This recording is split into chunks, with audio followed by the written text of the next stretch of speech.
Hello. What you're watching right now is So You're Remote Teaching During a Pandemic, Part 1. I would invite you to hit the playback speed, and you can speed this video up so you don't have to listen at the pace of me talking. This is an overview video for K-12 educators, and ordinarily I'm a little bit reticent to address something to a K-12 audience because the difference between second grade and 10th grade is pretty vast. In this case, the trends that we'll discuss really do carry over across grades, and there are a few times when I'll break out and show some subject and grade specific resources. So this is a webinar for anyone. Ideally, you might be a grade level teacher who's unfamiliar with some of the more hands-on science techniques, or maybe you're a newer teacher, or maybe it's just been a while since the last time that you had to remote teach during a pandemic, and you're just a little rusty and wanted to brush up on some of those skills and see some of the new trends that have occurred since that last time. So our goal today is to explore tools and resources for remote science learning that engages students and aligns to LSSS, as in Louisiana Student Standards for Science standards. If you are watching from another state, cool, and this probably can still largely apply to you because the LSSS aligns. So everything is compiled for you that we'll talk about at stemlibrarylab.org/COVID-19, all the resources that we'll discuss, as well as this webinar and the PowerPoint slides. And there will be 2 more webinars that will follow where we will break down free services. There's a whole bunch of lists floating around of all the free services available for educators. We'll break those down. And then we'll also do a deep dive into inquiry learning through the lens of remote teaching for teachers where this is maybe your first foray into inquiry-based teaching. So here we go. So our agenda, we're going to talk, I'll tell you a little bit myself. We'll talk about the goals for distance learning, how we align to the LSSS, some overview on communication tools, those pre-developed remote resources, topical lessons, how you should begin your planning, and then other science resources and how STEM Library Lab can help. So I am Todd Wackerman. I spent 6 years teaching math and science in high school, both in direct run as well as charter schools, and I spent 2 of those years teaching at Uncommon Schools in Brooklyn and the rest of it down here in New Orleans. Now I am the director of STEM Library Lab, which in normal times is a resource center that lends equipment to teachers. And I am also a certified ACE teacher evaluator, and I'm certified in NGSS training and coaching, both by the National Science Teachers Association and the Bureau of Education and Research. Cool. So STEM Library Lab, a little bit about our organization, is a nonprofit resource center. We are, as mentioned, typically a lending library and resource center. And right now we're sort of modifying our typical supports. So we are currently offering this compiled remote science teaching resource list, which you can access on our website through a series of different pages that'll make sense, and we'll visit them briefly. We're also compiling interviews with local teachers. So you can watch some interviews of what other local teachers are doing in their classroom and with their students to get inspired and ideas for how you might adapt your classroom. You'll also be able to access this webinar series, including the other 2 parts, and any additional parts if there are suggested things we want to go over. And then the last thing that we are doing is we are lending equipment to teachers in the New Orleans area who would like to do video demos for their students, or who would like to check out equipment that they're maybe currently unsure about and just practice with it so that when they resume teaching, they'll just be familiar with some of the cool new types of equipment and subject-specific equipment that they can use in their classrooms. So all of those things are free resources that we are offering, and let's dive in. As we talk about our goals for remote learning, basically I break it down into 3 buckets.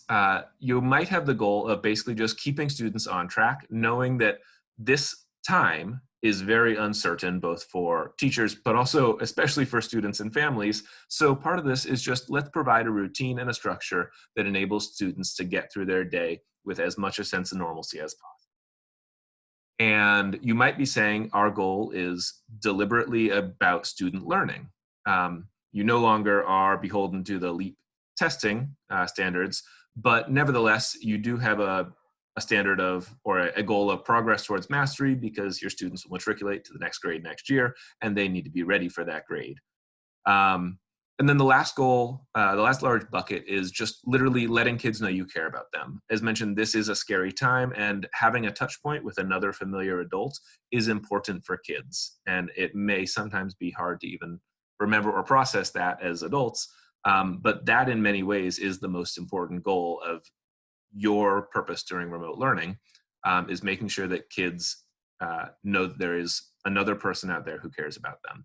I would actually argue that all three of these are pillars that you need to incorporate as you decide what is my strategy and how do I go about engaging in remote learning, and basically just deciding for your particular personality type, for your particular student set, which of these goals is most prevalent, which of these goals is least needed, for you to be able to best engage kids.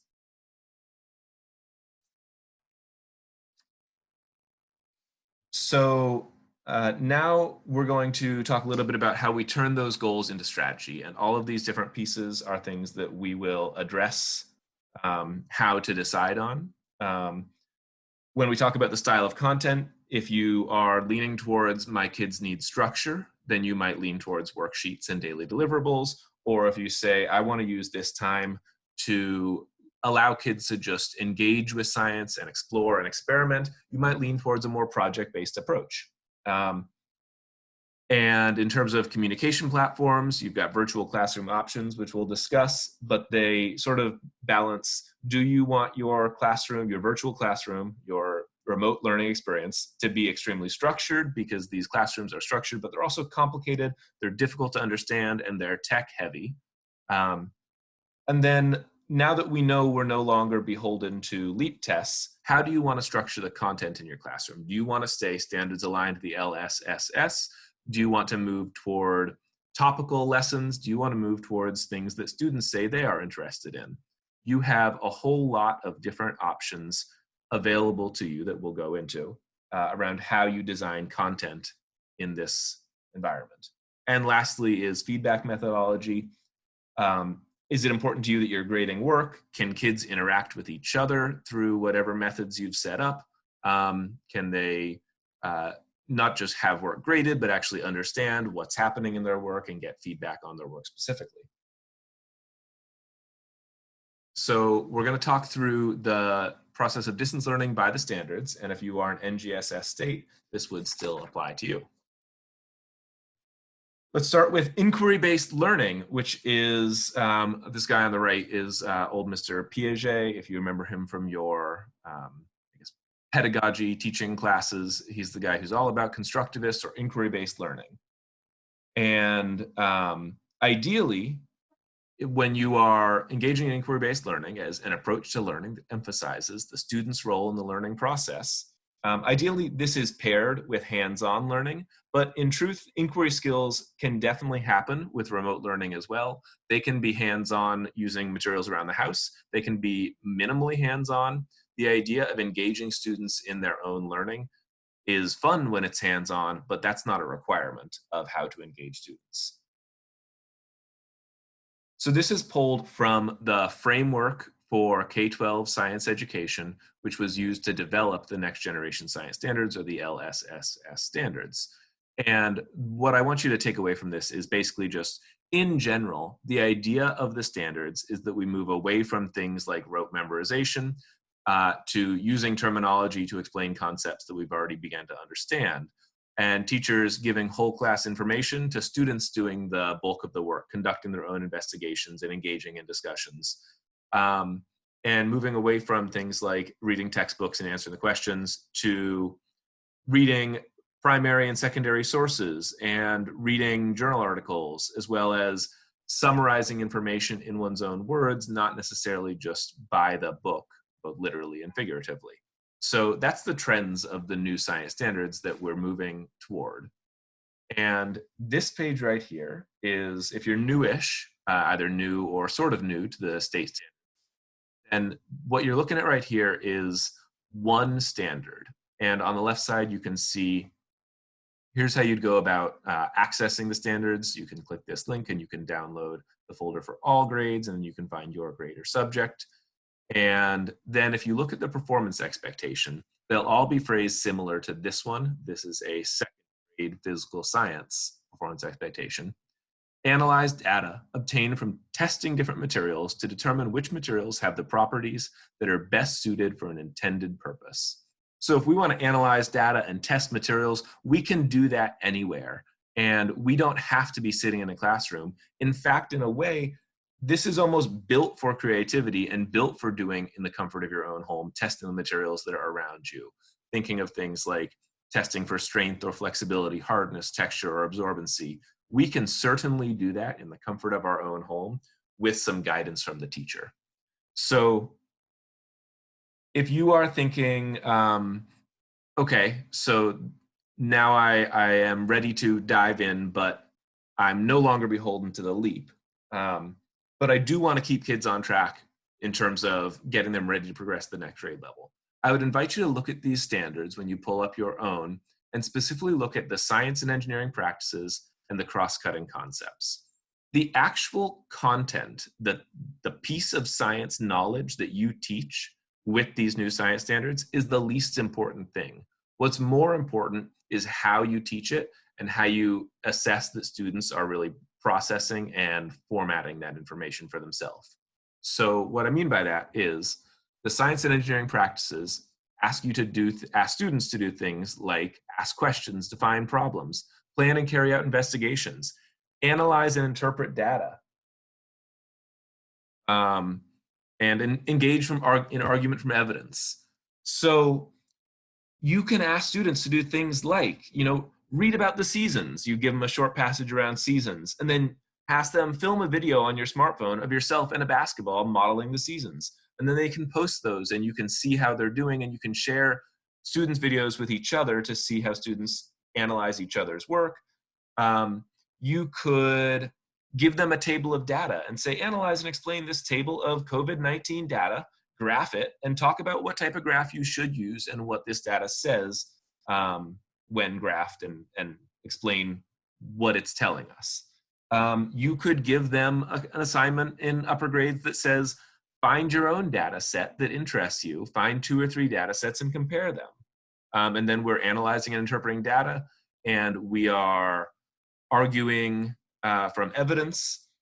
And whatever you do, whatever decision you like, activity you decide to do, maybe you want to have students fix something that's broken around the house, go around and find something that they'd like to fix, or find a problem with something in the house, in the kitchen, that could be solved using a design solution, and ask them to draw out the tool that would be used to solve that. And then whatever you decide to do, you want to pick cross-cutting concepts. So ideally picking one or 1 or 2 per activity. So let's say we are filming a model of the seasons. You could frame that under the cross-cutting concept of patterns, because these seasons reoccur every year, or you could frame it under the cross-cutting concept of systems and system models, because we're developing a model of part of the solar system.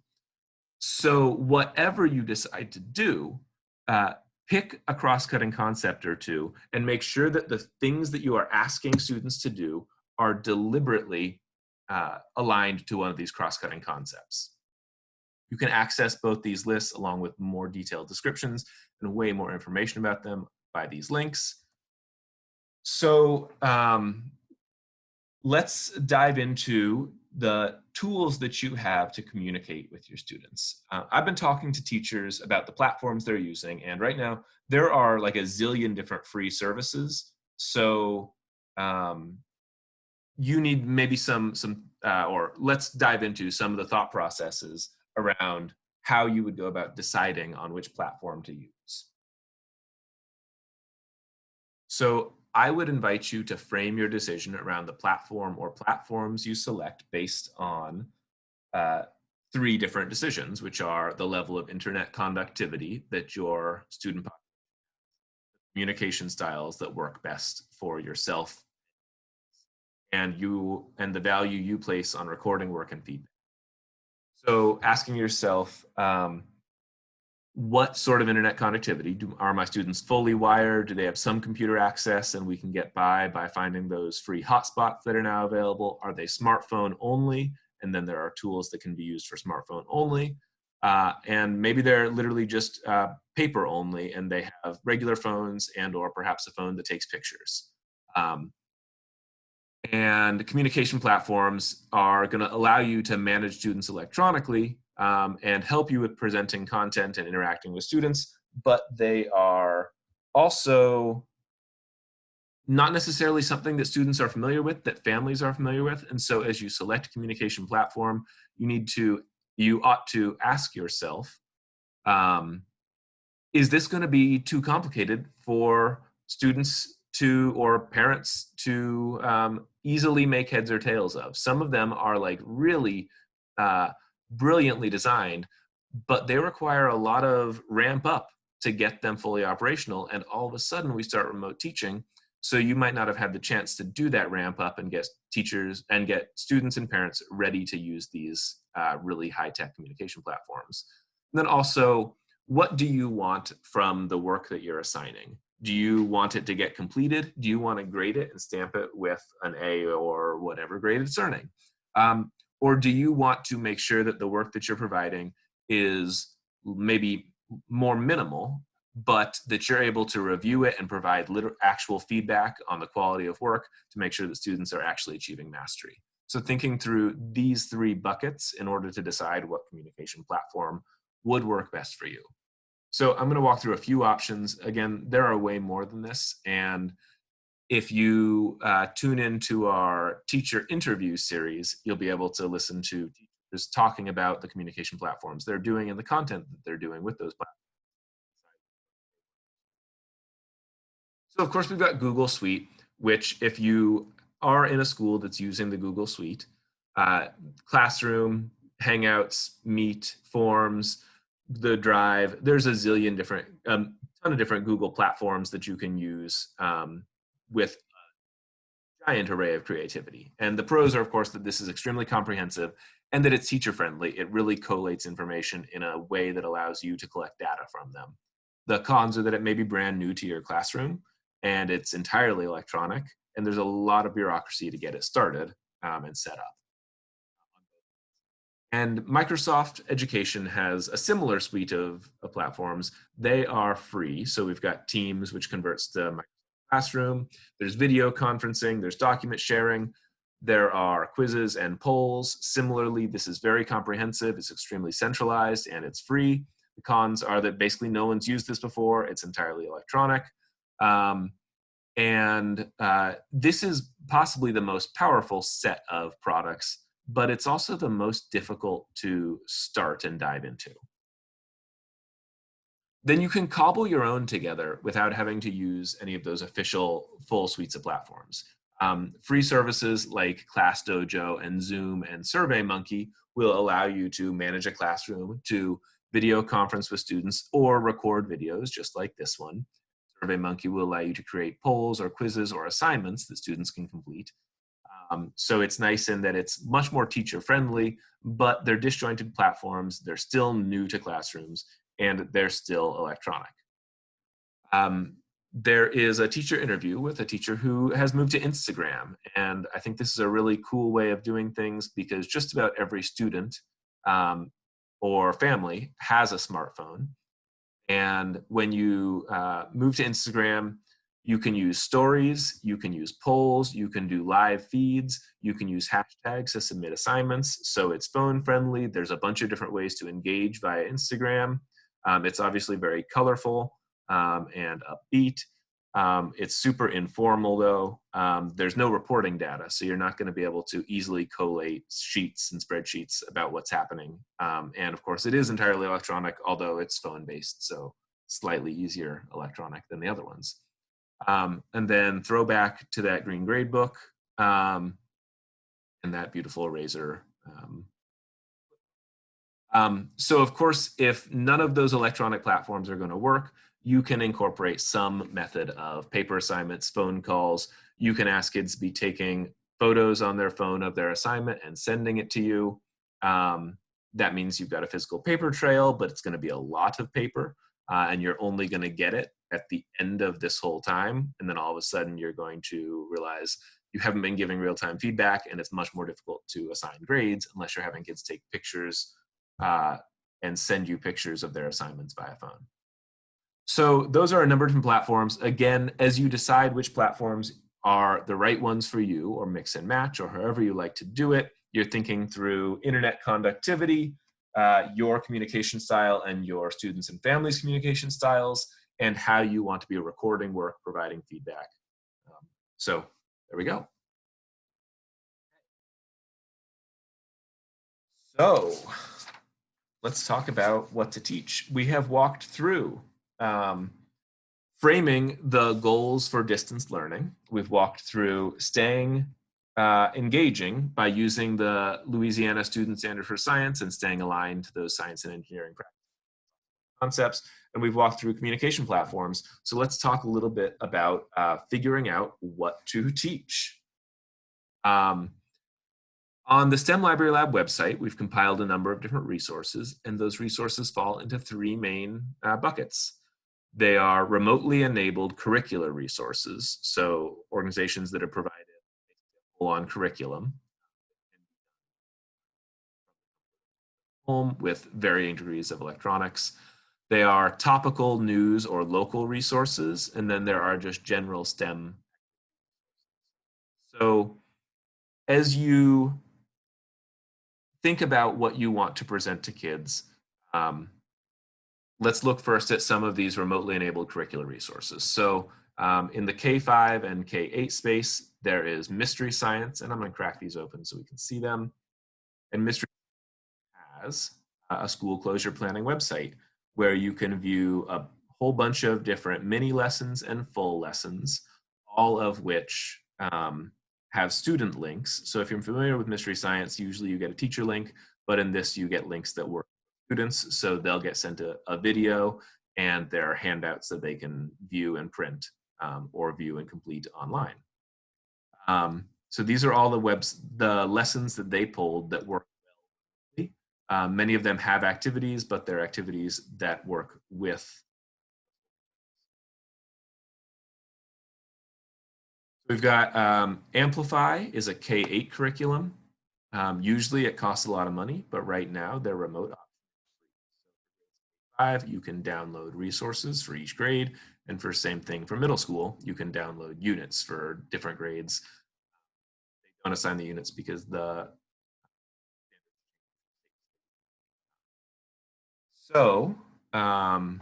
right now this is all free. It is very comprehensive. If we pull one of these open, lesson 1.3.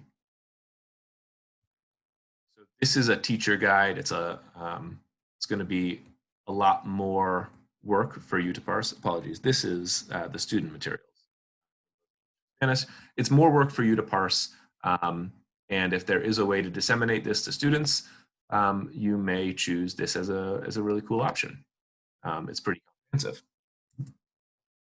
OpenSci Ed is not a traditionally remotely enabled curriculum, but they do have a simulation library, and you can also go to their main page, which is a free open source curriculum for middle school, and you can adapt many of their lessons that are traditionally remotely enabled, some of which very clearly do use household materials, not.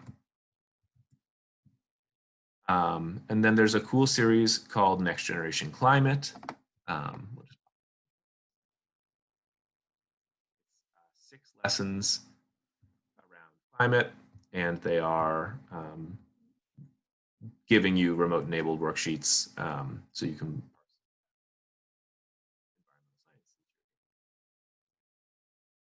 And then in the high school 9 through 12 space, PhET simulations work for a bunch of different subjects. Inquiry Hub is a biology curriculum that actually contains a lot of really cool virology resources and bacteria resources. They do require materials in some cases, and in some cases, those materials are actually really cheap and available on Amazon Prime.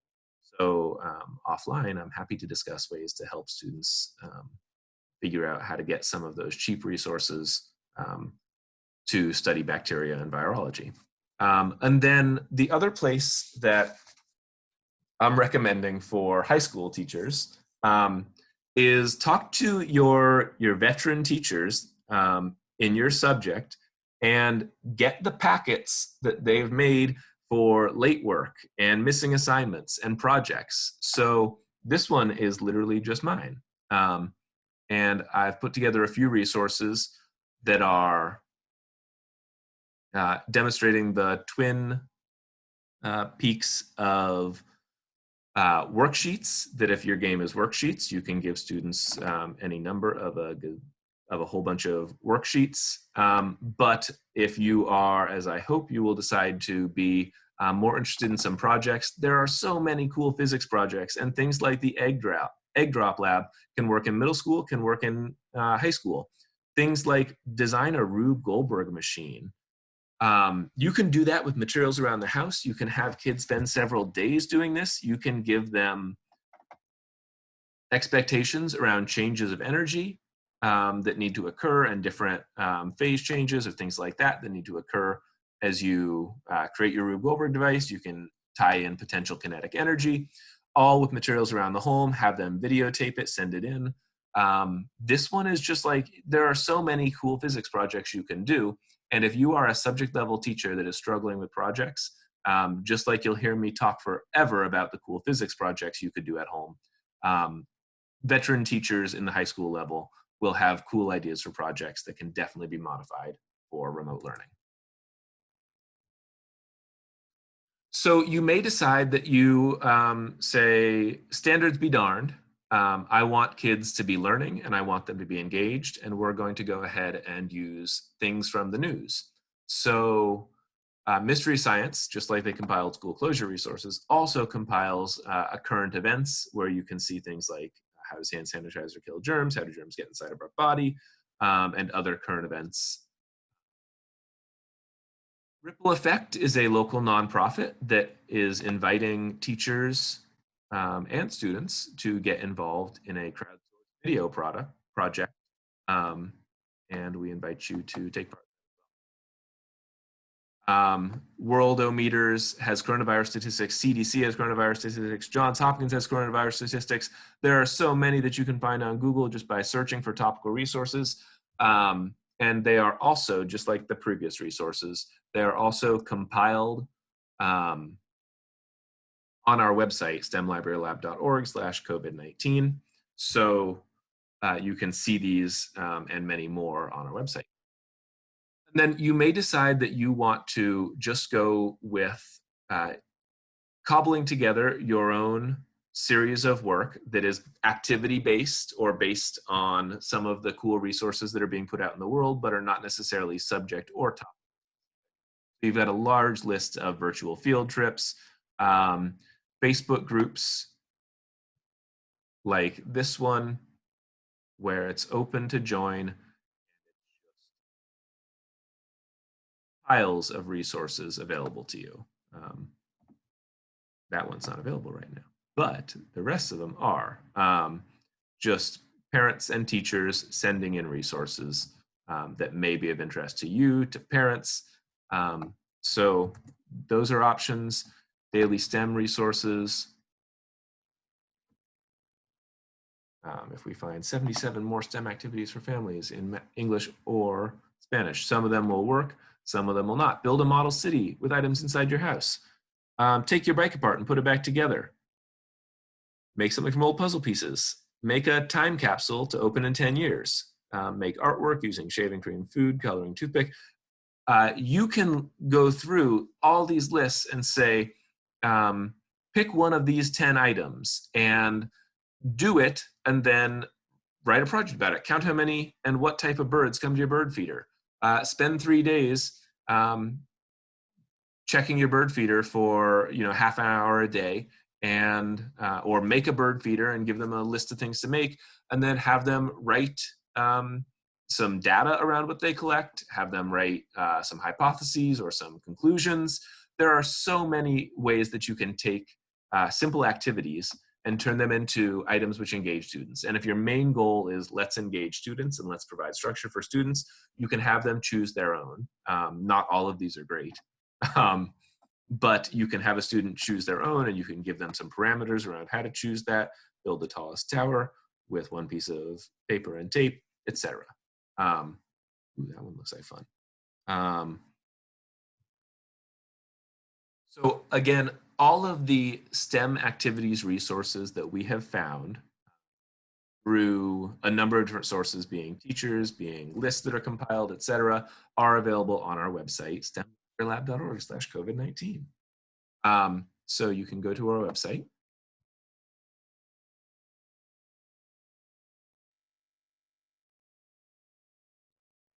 And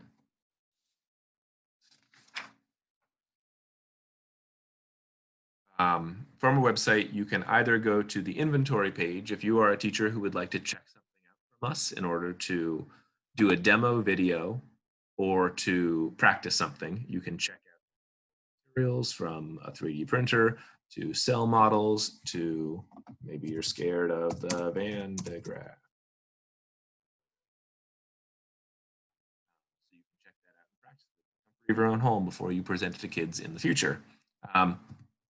Or if we go back,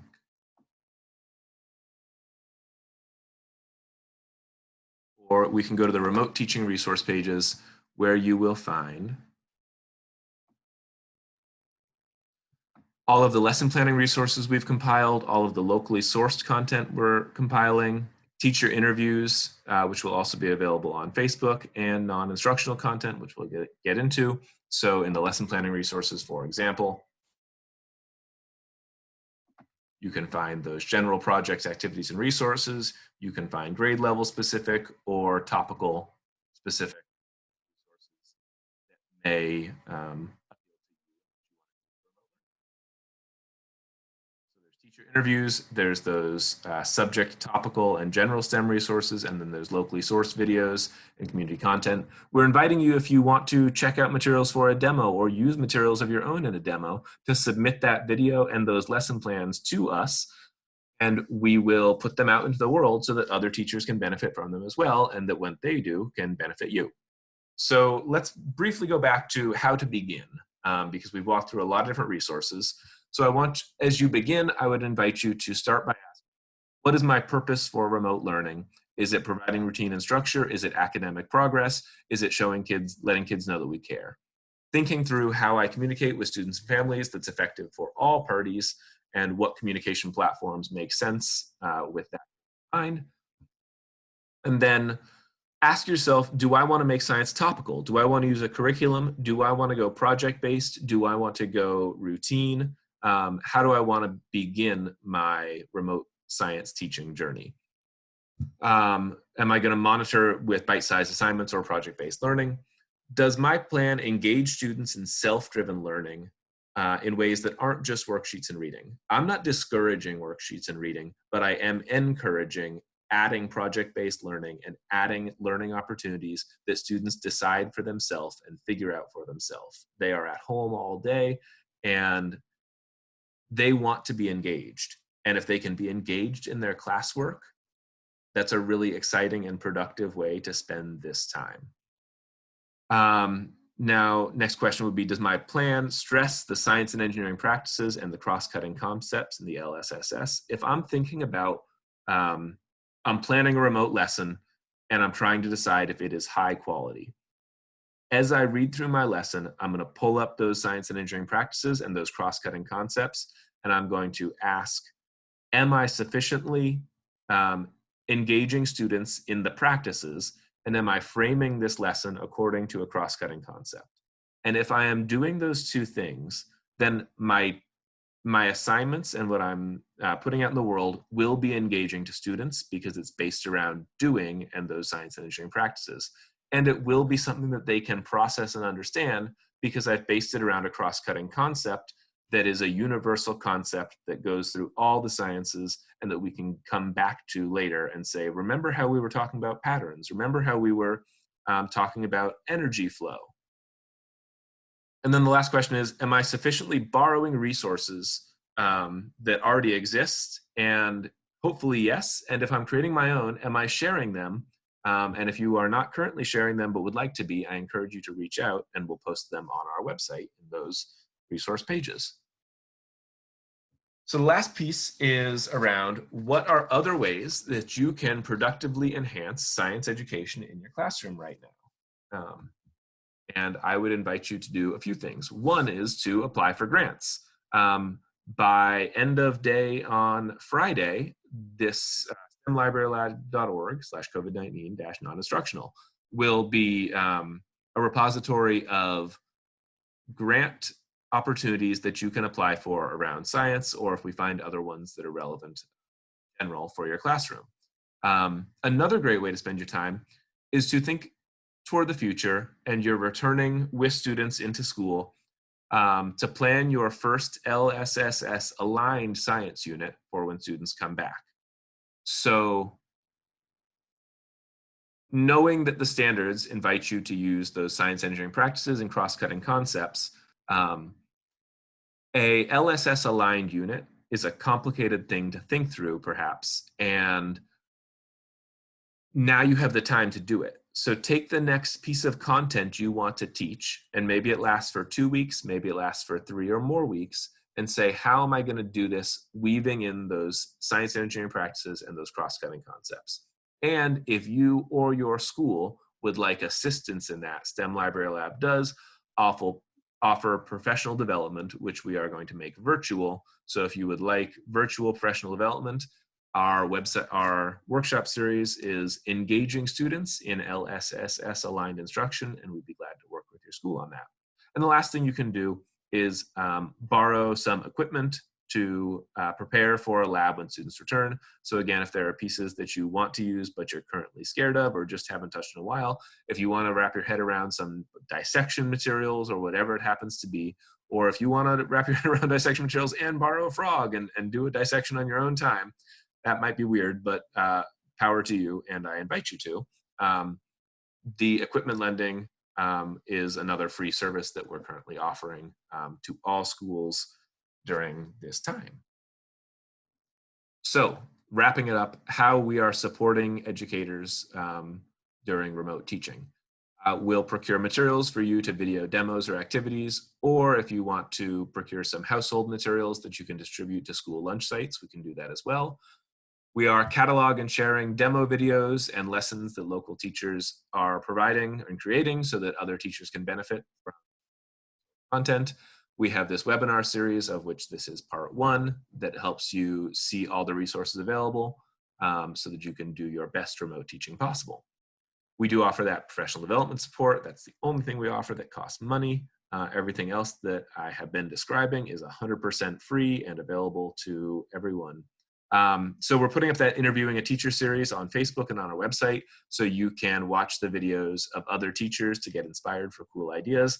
And last but not least, we're cataloging all the websites and services and pages and resources that we find and the teachers report are useful so that other teachers can find them in one convenient and easy place. And that is stemlibrarylab.org/COVID-19. So that's it for me. Thanks so much for tuning in. Hope that this was helpful.